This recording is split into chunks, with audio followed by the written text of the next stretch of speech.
Welcome to the second annual Red Fury Book Awards. Please welcome your host for this evening, Red Fury himself.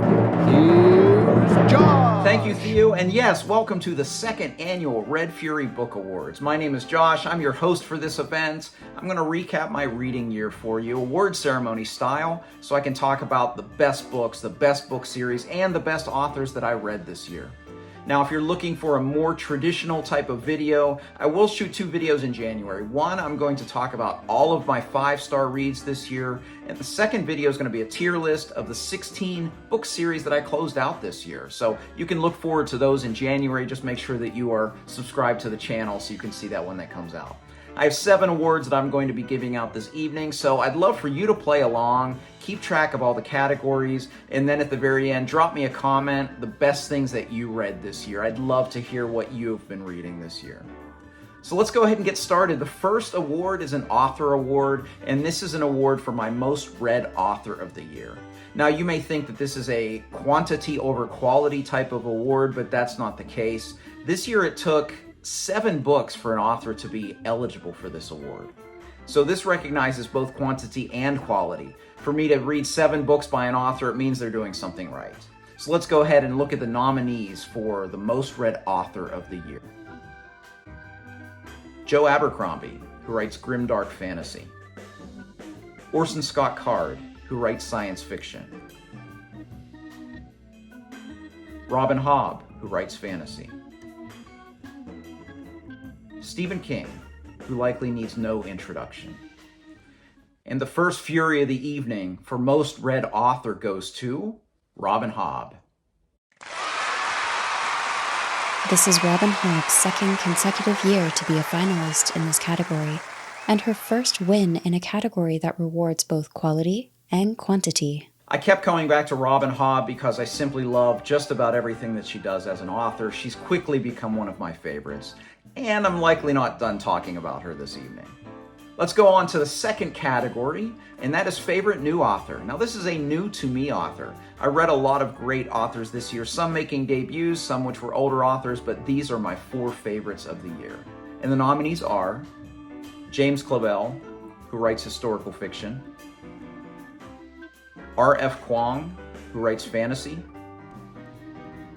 A.R. Witham, who writes fantasy, Chris Wooding, who writes fantasy. And the Fury for Best New Author goes to James Clavell. James Clavell is best known for Shogun, his epic work of historical fiction set in the time of the samurai. The crossing of Eastern and Western cultures is at the heart of his 6 novels that became known as the Asian Saga. I read Shogun by James Clavell back in January, and frankly, I haven't shut up about it all year. Ever since I read Pillars of the Earth by Ken Follett, I've been looking for an author like Follett who writes great epic-length historical fiction, and I think I found it with Clavell. Okay, let's go to our final author category, and that is Author of the Year. Now, I tried to add some objectivity to this highly subjective award ceremony. So what I did for Author of the Year is I simply took any author that I read at least 2 works, and I averaged out the ratings that I gave them. So these are the 4 finalists for Author of the Year. Joe Abercrombie. Michael Connelly, who writes crime fiction. Robin Hobb. A.R. Witham.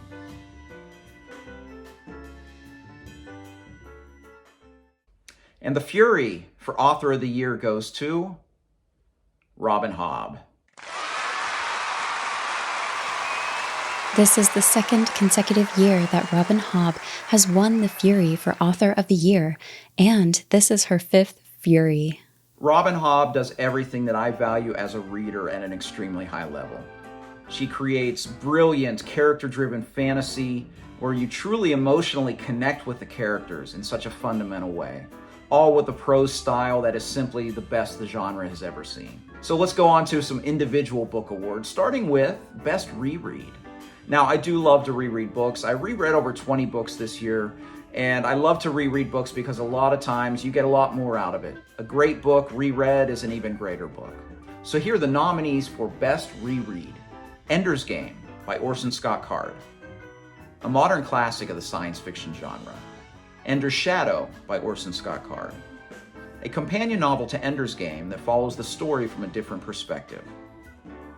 Everything's Eventual, 14 Dark Tales by Stephen King, an outstanding collection of short fiction by the master storyteller.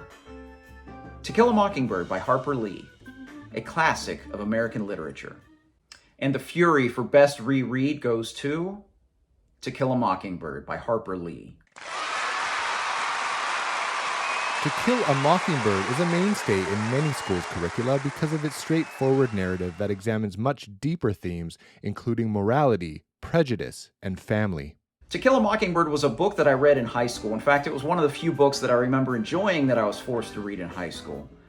But upon reread, this immediately became one of my favorite classics of all time.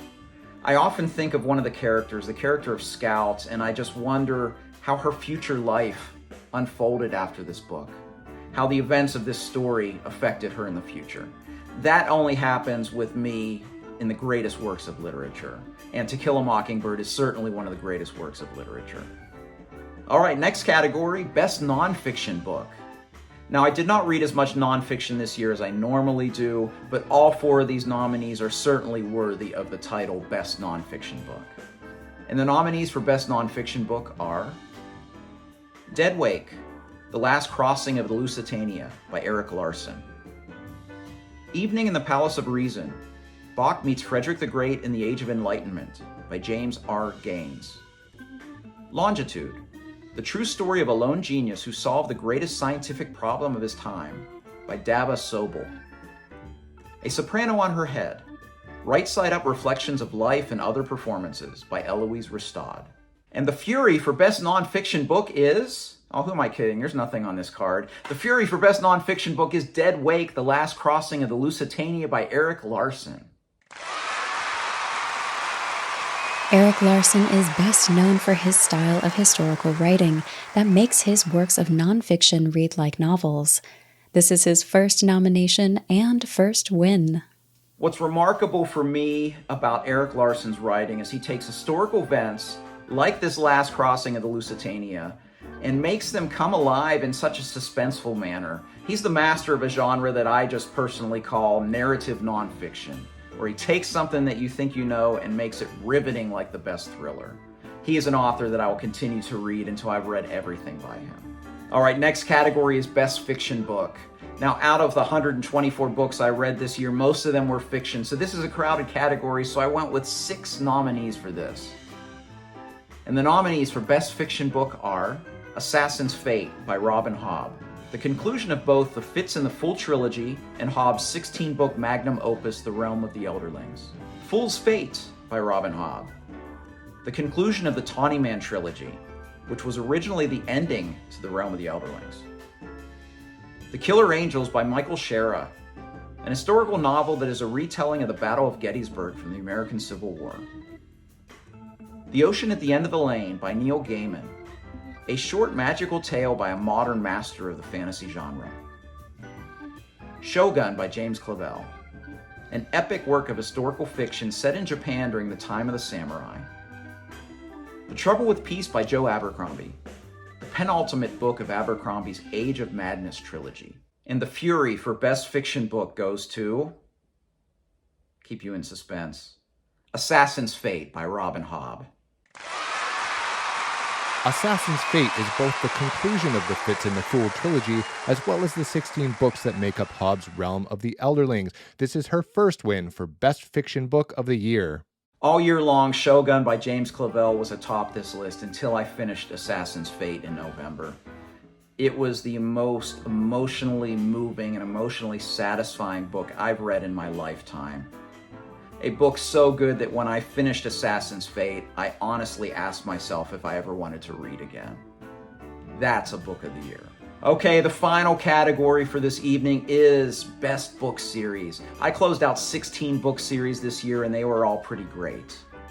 And the nominees for Best Book Series are The Age of Madness trilogy by Joe Abercrombie, a grimdark tale of a magical world going through an industrial revolution.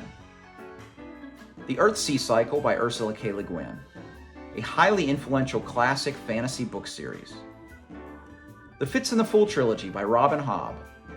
The fifth and final book series in Hobb's Realm of the Elderlings. The Kenzie and Gennaro novels by Dennis Lehane. 6 gritty standalone works of crime fiction that have a cathartic conclusion. The Tawny Man trilogy by Robin Hobb, the original conclusion to Hobb's Realm of the Elderlings. And the Fury for Best Book Series goes to The Fitz and the Fool trilogy by Robin Hobb. With this win, Robin Hobb sweeps the night, bringing her grand total to 8 Fury nominations with 7 wins. Queen Hobb indeed. As I said in a previous video, Robin Hobb is the first author in 3 decades that's made me wonder if Stephen King is still my favorite author. Additionally, upon finishing The Realm of the Elderlings, I'm questioning whether The Realm of the Elderlings is my favorite book series above The Lord of the Rings, another thing that I've thought for about 30 years. I will answer both of those questions next year. I will be producing a series of top 10 videos, top 10 authors, top 10 book series, top 10 books in a variety of genres next year. So you can look forward to the answers to those questions, as well as hearing me gush about my favorite books in a variety of genres. Quick thank you from Theo from Rekindled Reader and Kayla from Kay's Hidden Shelf.